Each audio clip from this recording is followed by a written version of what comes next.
সেটা আমরা জানি না। সেটা হচ্ছে 2014 সালের 15 জুলাই মেধাবীদেরকে জায়গা দেওয়ার জন্য 5% মধ্যে নিয়ে আসা উচিত। 24 জুলাই গণ অভ্যুত্থান তরুণ প্রজন্মের অর্জন, ছাত্র জনতার অর্জন।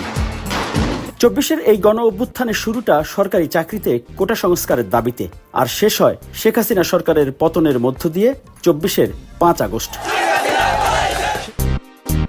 যে কোটা সংস্কার আন্দোলনের পথ ধরে জুলাই গণ অভ্যুত্থান 10 বছর আগেই বর্তমান প্রধানমন্ত্রী তারেক রহমান কোটা সংস্কার করে 5% করার যৌক্তিকতা তুলে ধরেছিলেন।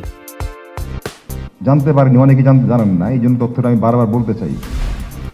বিএনপি বিটে সাংবাদিকদের সঙ্গে প্রধানমন্ত্রী তারেক রহমানের দুপুরের খাবারের পর অনানুষ্ঠানিক এই মতবিনিময়ে প্রধানমন্ত্রীর প্রেস সচিব সালেহ শিবলি বলেন, আজ ও আগামীর তারুণ্যের আকাঙ্ক্ষা ধারণ করা দূরদর্শী রাজনৈতিক নেতা হচ্ছেন তারেক রহমান।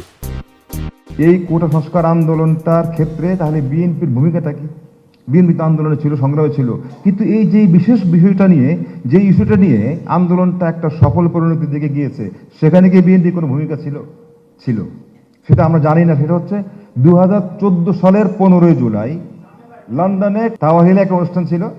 সেখানে আজকে যিনি মাননীয় প্রধানমন্ত্রী, তিনি বিএনপির পক্ষে বলেছিলেন, সেই সময়কার কথা বলছি, যে বর্তমানে 50 থেকে 56% যে কোটা আছে সেটিকে আমরা কমিয়ে 5%-এর নিচে নিয়ে আসবো। এরপরে এই আন্দোলনটা হয়েছিল 2018 সালে, তখন সফল হয়নি, 2024 সালে সফল হয়েছিল। তার মানে হচ্ছে তিনি নেতা, যে আজকের তরুণ সমাজ, আজকের তারুণ্য, আগামীর বাংলাদেশ যা চিন্তা করে, তারেক রহমান নেতা, তিনি তখন সেটা চিন্তা করেছিলেন। এটি আমি বাস্তব উদাহরণ দিলাম। 14 সালের 15 জুলাই যুক্তরাজ্যের লন্ডনে এক অনুষ্ঠানে বিএনপির সে সময়ের senior vice chairman Tarek Rahman Bangladesh নিয়ে তার পরিকল্পনা উপস্থাপন করেন। সেদিনই তারেক রহমান বলেন সরকারি চাকরিতে কোটা 5% করার পরিকল্পনার কথা। নেতৃবৃন্দ, আমি দৃঢ়ভাবে আরও বিশ্বাস করি বাংলাদেশের মেধাবীরাই পারে বাংলাদেশকে এগিয়ে নিয়ে যেতে। সেই মেধাবীদের জন্য জায়গা করে দিতে সরকারি চাকরিতে কোটার হার, সরকারি চাকরিতে কোটার হার কত আপনারা কি জানেন? সরকারি চাকরি যে কোটা আছে এখন বোধহয় দেশে যেটা আছে প্রায় 50 মতন কোটা আছে। আমি মনে করি এই কোটাটা 50 থেকে কমিয়ে মেধাবীদেরকে জায়গা দেওয়ার জন্য 5% মধ্যে নিয়ে আসা উচিত।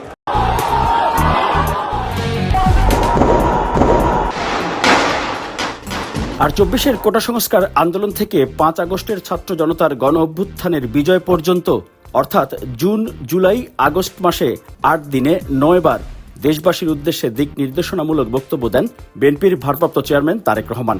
নিষেধাজ্ঞার কারণে গণমাধ্যমে প্রচার না হলেও সামাজিক যোগাযোগ মাধ্যম ও ডিজিটাল প্ল্যাটফর্মে তারেক রহমানের বক্তব্যগুলো মুহূর্তেই লাখ লাখ মানুষ শেয়ার করেন এবং পৌঁছে যায় দেশ বিদেশে কোটি মানুষের কাছে।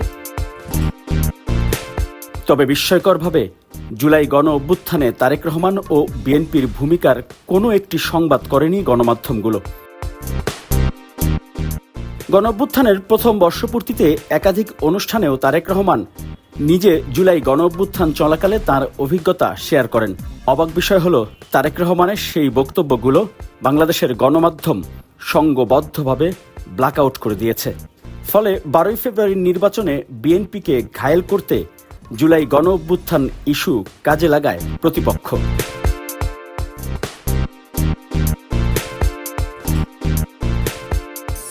Open media cell.